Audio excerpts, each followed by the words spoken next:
علیکم ویورز، دس از خالد رضوی۔ آج میرا ٹاپک ہے عمر ایوب برائے وزیر اعظم نامینیٹڈ بائی عمران خان۔ بڑا ہی دلچسپ بیک گراؤنڈ ہے جو آج میں آپ کو بتانا چاہتا ہوں۔ جناب عمر ایوب صاحب جو ہیں یہ پوتا ہیں ایوب خان کے، جو ملٹری ڈکٹیٹر تھے 1958 سے 69 تک، اور ان کے والد صاحب گوہر ایوب جنہوں نے کافی کچھ کیا ہے کراچی میں، تو لسانی فسادات کے تعلق سے چلے ہم آگے بڑھتے ہیں کہ ایوب خان جو ملٹری ڈکٹیٹر تھے انہوں نے کیا کچھ کیا ہے۔ ان کے دادا نے 1958 سے 1969 تک کا ایوبی دور ہوتا ہے جس میں یہ فوج پہ قبضہ کرتے ہیں۔ سب سے پہلے تو اسکندر مرزا ان کے ساتھ تھے۔ اسکندر مرزا پریزیڈنٹ 3 سال تک رہے، اور پھر دونوں نے مل کے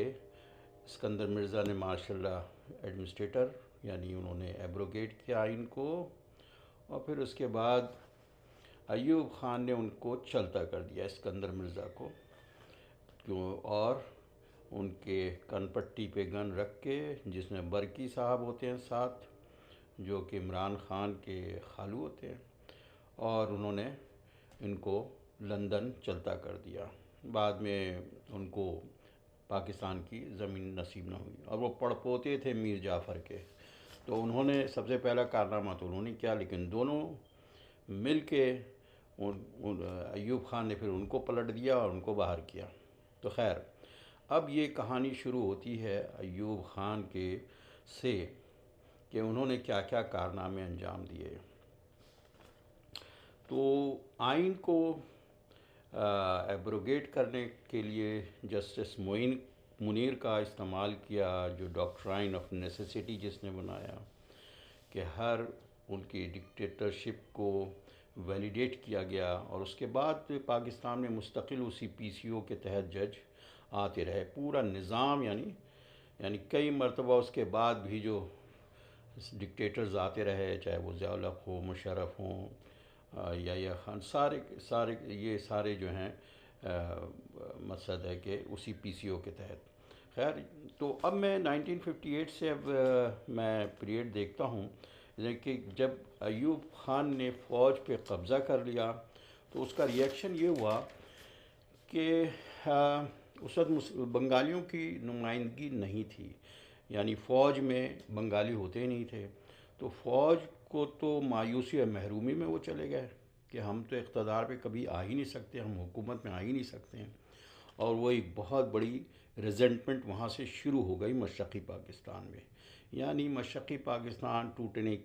کا جو سیڈ ہے وہاں سے ڈلنا شروع ہو گیا۔ تو اس کے بعد آپ دیکھیں کہ انہوں نے 1962 میں صدارتی آئین کی سازش شروع کی، جس میں وزیر قانون بنگالی تھے ابراہیم، ان کو کہا کہ آپ صدارتی آئین بنائیں، جس کے لیے انہوں نے انکار کر دیا۔ تو انہوں نے یہی جملہ کہا کہ اگر یہ بنے گا تو ملک ٹوٹ جائے گا۔ تو اس کے بعد انہوں نے جسٹس منیر کا استعمال شروع کر دیا، اور انہوں نے اس کی وجہ کر مشرقی پاکستان میں وائلنس اور طرح طرح کی مقصد ہے کہ فساد، وائلنس اور سب کچھ شروع ہو گیا، اور تحریکیں شروع ہو گئیں۔ اور اسی دوران 1962 میں حسین شہید سہروردی وہ ہیں جو کہ اس آزادی کی تحریک میں روح رواں رہے۔ اگر یہ کہنا غلط نہ ہوگا کہ محمد علی جناح اگر فاؤنڈر تھے تو وہ بھی ایک فاؤنڈرز میں آتے ہیں، اس لیے کہ 1946 میں چیف منسٹر آف بنگال تھے پاکستان بننے سے پہلے، اور اسی کی بنیاد کے اوپر محمد علی جناح نے اسٹریٹ ایکشن کیا اور پھر پاکستان کے وجود کا باعث بنا۔ لیکن ان کے ساتھ ہوا کیا، 13 مہینے وہ وزیر اعظم رہے، پھر ان کو باہر کر دیا گیا، پھر ان کو گرفتار کر دیا ایوب خان کے دور میں۔ 1962 میں وہ پھر بیروت جو گئے ہوٹل میں، وہ تو بڑا پراسرار موت ہوئی ان کی، اور پھر ان کی نواسی ہوتی ہیں شادہ جمیل، وہ یہ کہتی ہیں کہ بڑی کوشش کی گئی کہ ان کو زمین یہاں قائد اعظم کے مزار کے ساتھ ہی ملے، لیکن ایوب خان نے اجازت نہیں دی۔ حسین شہید سہروردی، تو یہ اور یہ سارا کچھ یعنی وہاں بنگالیوں میں نفرت، بنگالیوں میں وہ سارا جو جس بنیاد پہ پاکستان بنا تھا، وہ مسلم لیگ جو ہے وہ عوامی لیگ میں تبدیل ہونا شروع ہو گئی۔ اور اس کے ساتھ ساتھ اب آپ یہ دیکھیں کہ شیخ مجیب بھی بہت ایکٹیو ہو گیا علیحدگی کی تحریک میں۔ تو اس کے بعد 1965 میں آگے دیکھیں 1965 میں صدارتی الیکشن کروایا ایوب خان نے، اور اس میں ریگنگ اس طرح کی کہ جیسے کہ ابھی عمر ایوب جو ان کے پوتے ہیں فرماتے ہیں مدر آف ریگنگ، ابھی اس کو کہتے ہیں۔ وہ تو ریگنگ کی بنیاد وہاں سے ڈلی ہے، مدر آف ریگنگ یہ نہیں ہے، وہ تو مطلب ان کے جو دادا صاحب ہیں انہوں نے وہ ریگنگ کی کہ قائد اعظم محمد علی جناح کے ہمشیرہ کو ہر جگہ سے ہٹوا دیا سوائے ڈھاکہ اور کراچی کے۔ ڈھاکہ میں ان کے پولنگ ایجنٹ شیخ مجیب تھے، اور کراچی کو تو پھر اس کی سزا بھی انہوں نے دی، گوہر ایوب نے بہت دی۔ تو اس کے بعد وہ لیکن اس سے اتنی مایوسی ہوئی شیخ مجیب، اور بنگال میں ایک قسم کے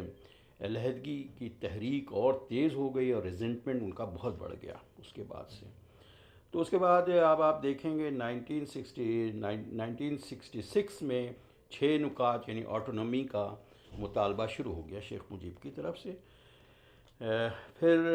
1968 میں اگرتلہ کی سازش کا کیس ان کے اوپر ڈالا ایوب خان نے، جو کہ کورٹ میں پروو نہیں ہو سکا۔ اور اس کے بعد جیسا آپ کے سب کو پتہ ہے کہ یحییٰ خان کو سپرد کرنا پڑا، اور جگہ جگہ ایوب کتا ہائے ہائے کے نعرے بھی لگنے شروع ہو گئے۔ خیر یہ سارے کھیل ہوا، یحییٰ خان اور بھٹو کا بھی گٹھ جوڑ رہا، اور پھر اس کے بعد مشرقی پاکستان علیحدہ ہو گیا، یعنی پاکستان دو لخت ہو گیا۔ تو اور اس کے اب آپ اس میں دو چیز ہیں کہ ان کے والد صاحب جو تھے جناب لالو کھیت یا لیاقت آباد میں، آج بھی لوگ یاد کرتے ہیں کہ جو لسانی فسادات پٹھان اور مہاجر کے وہ جو شروع ہوئے ہیں وہیں سے ہوئے ہیں، جو گوہر ایوب صاحب نے، تو یہ ابا جان کا کام تھا۔ اس کے علاوہ ایوب خان نے اپنے دور میں پشاور کا ہوائی اڈہ امریکنز کو دیا، جس پہ روس بہت غصہ ہوا کہ تمہارے پشاور کے ہوائی اڈے کو ہم بم سے اڑا دیں گے، اور وہی نفرت انہوں نے نکالی ہے مشرقی پاکستان میں، جو کہ مشرقی پاکستان کی علیحدگی میں انہوں نے کافی کردار ادا کیا ہندوستان کے ساتھ ساتھ۔ تو یہ سارے کارنامے ہیں ان کے آبا و اجداد، والد اور دادا کے۔ لیکن اب آپ یہ دیکھیں، ہم امید کرتے ہیں کہ عمر ایوب ان سارے گناہوں کا کفارہ جو باپ اور دادا کو جو اس قوم کے لیے جو انہوں نے کیا ہے،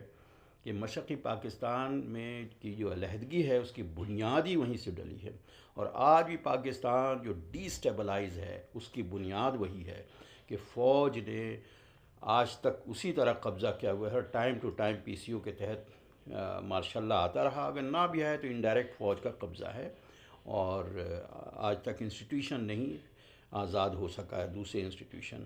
تو یہ سارا کچھ ہے، تو ہم امید کرتے ہیں کہ ان سب کے گناہوں کا، باپ اور دادا کے گناہوں کا کفارہ عمر ایوب شاید ادا کر دیں، اور ہم اچھی امید رکھتے ہیں۔ اسی کے ساتھ اجازت چاہتے ہیں، لیکن ایک شعر کہتے ہوئے کہ وقت کرتا ہے پرورش برسوں، حادثہ ایک دم نہیں ہوتا۔ اور مجھے اجازت دیے، شکریہ۔